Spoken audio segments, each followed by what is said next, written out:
George Corpse, Carter Fisher, Kyle the Corpse, and you're watching Rock and Metal News. This is Ron from YouTube's Rock and Metal News with your Maximum Threshold Rock and Metal News report. Slash has completed the first recording sessions for his upcoming solo album at Barefoot Recording in Hollywood, California. The current members of his band are vocalist Myles Kennedy, rhythm guitarist Bobby Schneck, bassist Todd Kerns, and drummer Brent Fitz.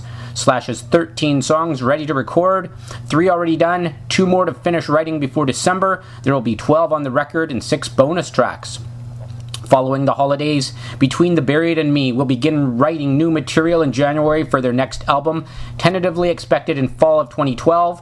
Paul told Synthesis.net, "We'll finish this tour up and go home for the holidays, and once the new year starts, we'll start kicking it into high gear, try to write a full length, and hopefully have it out this time next year. It's definitely on the horizon."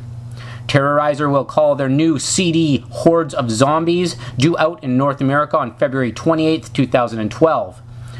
During his November 18th solo acoustic show in Dallas, Texas, SLIPKNOT frontman Corey Taylor held a Q&A session with the audience. Footage is available on YouTube, including Taylor tackling the question of what it was like working with producer Rick Rubin on Slipknot's 2004 album, Volume 3, The Subliminal Verses. Let's put it this way, I don't think Taylor will be working with Rick Rubin anytime soon.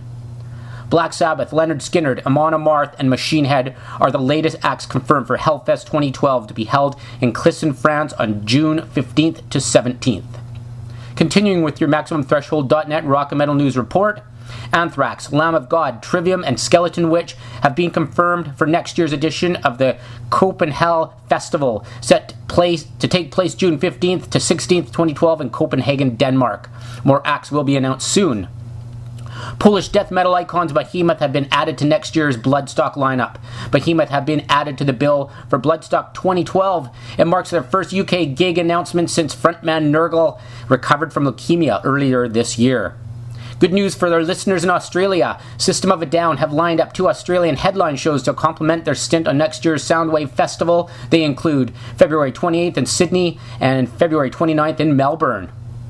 Avenged Sevenfold kicked off their Buried Alive tour tonight in Estro, Florida, with the following set list. Nightmare, Critical Acclaim, Welcome to the Family, Almost Easy, Buried Alive, So Far Away, Afterlife, Second Heartbeat, A Little Piece of Heaven, Backcountry, Unholy Confessions, and Beast and the Harlot. Pretty good set list. So it seems that the Epitaph World Tour will not be the end of Judas Priest. According to lead singer Rob Halford, the band has been generating material for a new album. In a recent interview with Ultimate Classic Rock, Halford describes some of the ideas that have been flowing in the creative process. And Glenn Tipton stated, "I started to write in the early part of January this year. We just went to it from the heart, really. There was no specific agenda or idea opposed to what we had to do with Nostradamus, which was very focused and a real anchor of a project. This one has been somewhat straightforward, classic British heavy metal. Some of it feels like a bit like Painkiller, some of it feels like Sad Wings of Destiny, and some like British Steel." So Priest fans, stay tuned for more info on another Priest album, hopefully in 2012. This is Ron from YouTube's Rock and Metal News with a Z, and this has been your Maximum Threshold Rock and Metal News report. Thanks for tuning in.